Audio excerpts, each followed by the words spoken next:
Hello, I'm Roberta Winters, past president of the League of Women Voters of Radnor Township. And I'm here today to tell you that the League of Women Voters is open to all, and even students, once they're 16 years old, can join the League of Women Voters for free, all the way up to graduate school. Also, as you probably know, the League of Women Voters is a nonpartisan organization. That means we do not support or endorse candidates. However, we do advocate on positions. These positions are based on study and consensus by members of the League. One of those positions, which I believe is very important in today's world, is one we have developed regarding guns, and I'd like to read it to you today to begin our program. The League of Women Voters believes that the proliferation of handguns and semi-automatic assault weapons in the United States is a major health and safety threat to its citizens. The League supports strong federal measures to limit the accessibility and regulate the ownership of these weapons by private citizens. The League supports regulating firearms for consumer safety.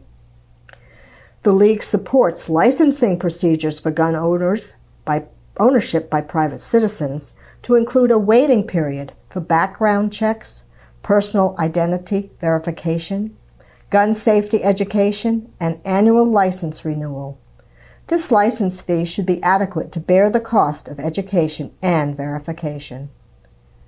The League further supports a ban on Saturday night specials, enforcements of strict penalties for the improper possession of and crimes committed with handguns and assault weapons, and the allocation of resources to better regulate and monitor gun dealers. Now today I have with me a young woman who served as a League of Women Voters intern over the summer. When I asked her what she was passionate about, she did not hesitate to say she wanted to make sure our schools were safe. And so I'd like to welcome Martina Barcelli to Mainline Network Television. Would you like to share a little bit about yourself, Martina? Yes, totally. So, hello, my name is Martina Barcelli. I am a sophomore student at RHS, and I last year moved from Florida. So, how did you happen to get interested in this topic about school safety, Martina? So, I became interested in this topic because I realized that here in Radnor, the schools are very different from over there in Florida. And a very pivotal one was that over there in Florida, there were code red drills, like active code red drills. Students had to wear their IDs, and students couldn't leave the schools without their parents signing something. But over here at Radnor, students don't need to have IDs. There are no active code red drills, and students could leave the school as they wish. Well, it's always great to have a personal stake in this issue, and I think it would be helpful for our audience to understand where this ownership and right to own guns came from. So can you help us understand how we got the right to bear arms, as they say? Yes, totally. So it began with the Constitution and Article 2. But before I begin to talk more about all this, I want to dive more into the Second Amendment, which was ratified in 1791, and it called for a militia in order for the colonists to protect themselves and have the right to bear firearms. This amendment got inspired by the English Bill of Rights, which has a right that citizens can protect themselves and have guns for defense purposes. Well, to protect oneself makes sense, but where did it go from here? I am afraid there is some shrouded history behind the Second Amendment. Shrouded, you mean bad news, right? Yes, I do mean bad news, unfortunately. So, not many people know this, and they should. The founding fathers were struck with fear and terror when they heard about the Haitian Revolution that occurred in Haiti from 1791 to 1804. This was where the slaves revolted and turned against their masters. So the colonists with the newly formed America didn't want this happening with the slaves that they already had.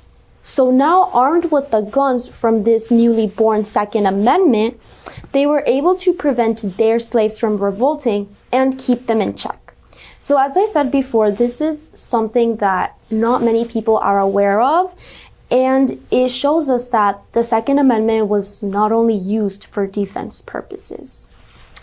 Well, that's something I never knew about, the use of guns to keep the slaves in check. Are there any other factors that have impacted gun issues in this country? Yes, I have an additional background information, which is an example of a court case that forever changed how Americans use their guns. This is District of Columbia versus Heller in 2008.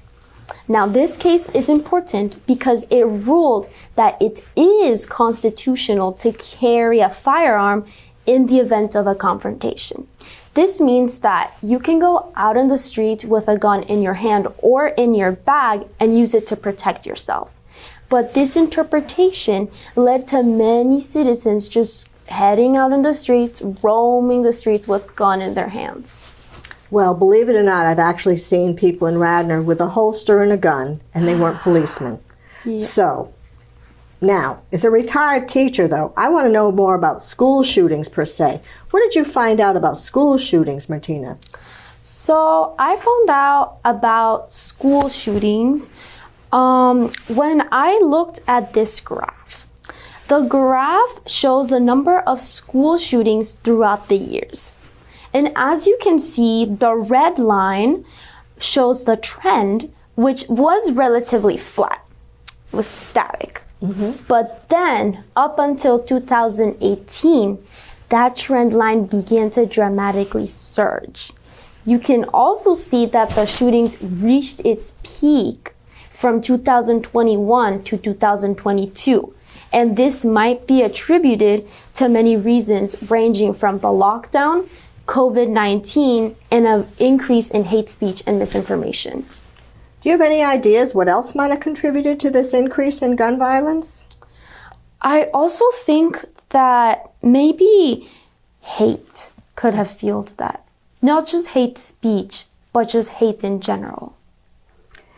And are there any other organizations in the country that promote guns other than, agencies like the League of Women who believes we need to have a little more oversight of guns? Are there people who think we should have less? Yes, unfortunately, there are people who think that we should have less, such as pro-gun lobbyists. Oh, okay. These people and organizations, they spend their time, their money, and their effort donating and endorsing political candidates that support their ideals. Is there anything that can be done to stop all this pro-lobbying for guns? Yes, don't lose hope. There is hope. President Biden recently signed a law called the Bipartisan Safer Communities Act. And this law is a package law. It includes many different things. And these things include investing in mental health resources, which is extremely important when targeting school shootings, enhancing background checks for buyers under 21, etc. This law, again, helps with many different aspects to help reduce school shootings. What about Pennsylvania? Is Pennsylvania doing anything about gun issues in this state? Yes, it is. There are some things that are being done in Pennsylvania, and I chose to extract the most important ones for this slide. These include having universal background checks for handguns, funding community violence intervention programs, which follow the Bipartisan Safer Communities Act, which I highlighted before. And we also have a state database background checks that include disarming procedures and a partial state firearm sales record retention effort. Now, What about, is there some things that we should be doing better on the flip side of this? Yes, there's always room for improvement. So we need extreme risk protection orders, child access prevention laws, strong concealed carry laws, and assault weapons restrictions. What about school shootings? Does Pennsylvania have anything that they've done to help you feel safer? Yes, they have. And That's I'm good. glad that they have. There is this state anonymous forum that directly connects to my topic of school shootings. It's called Safe to Say PA. It's just in Pennsylvania. And it's a prevention program which helps in preventing any severe actions from happening in schools. Could be from bullying to suicide. So if you see or hear anything suspicious or you just don't feel well, you can report this in that forum, which again is anonymous, and the correct people will be notified as soon as possible. This forum is run by the PA Office of the Attorney General and is in promise with the Sandy Hook Foundation to prevent any more danger or harm from occurring in schools. I'm glad you mentioned Sandy Hook, because I heard on the news it was like 20 years ago that happened. Yes. Seems like just yesterday, and since then there's been so many more I know. acts of violence in our schools. Well, what is this, this Safe to Say program? Is that really working? Yes, actually, it is working. Amazing. I know we have heard so many things that have been done but haven't worked, but Safe to Say actually has been working. Safe to Say has been used by a plethora of students. 1 million students have used this form to report harassment. 80% of school shooters who are planning on shooting up schools have used this form to seek help and prevent the shootings from happening. And finally, 70% of people who were having suicidal thoughts and feelings have used this form to give warning signs and get the help that they need. That's amazing. Are there any Yes. other programs that are working that you've heard of that give you a little more hope? Yes, I have. I wanted to talk about the community project in Philadelphia called 57 Blocks Coalition, which is pretty much another program. And its main goals are to reduce gun violence in poor neighborhoods that are prone to violence happening.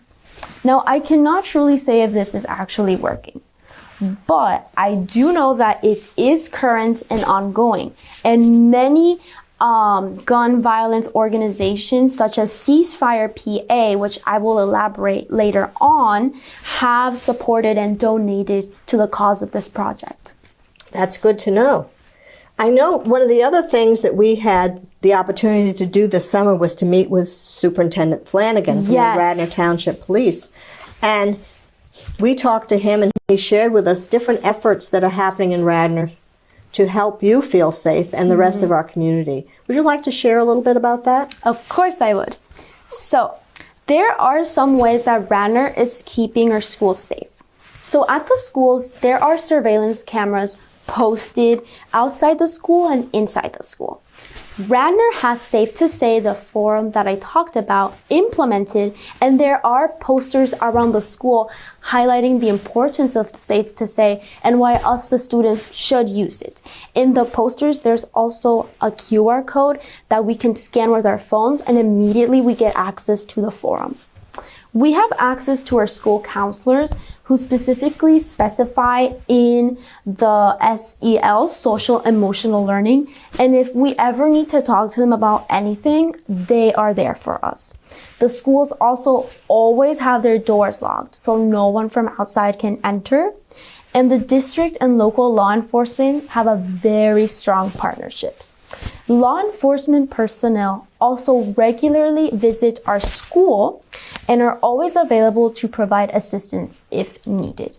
Finally, the Radnor Police has distributed gun locks to families to prevent their small children or even teens from accessing these dangerous weapons. Well, I guess we're very lucky to live in Radnor Township. Yes, we are. But what about me? Is there anything like I should be doing besides the police? What else can be done? Yes. Superintendent Flanagan also gave us new strategies and new ideas. Students and teachers alike can foster a good, a nice, and safe, healthy environment in their classroom and the school in general, where the students feel safe and welcoming. As I said, I spoke with Superintendent Flanagan, and he stressed the importance of having a nice environment at schools and how crucial it is for students to care amongst one another. And if they see someone being bullied or the new kid not speaking, to be that person that stands up and speaks up. And also for teachers, he recommended that teachers should keep a watchful eye amongst the students and pay attention if they see anything off with them. In the community, we also should be caring and welcoming to new people that come. Mm-hmm. That's great. Now, the other thing is I've sometimes heard about this red flag law. I mean, I know it's like Christmas and you think about red, but red flag laws are something different, aren't they? Yes. Just what are they? Okay, so red flag laws are these laws, these warnings that people give you that something is suspicious, something is off with them. I don't know if you've seen a horror movie and you feel like something's about to happen. That's pretty much what red flags are. Now, a red flag law are these laws that people have, the people created, to not ignore them and take them in consideration.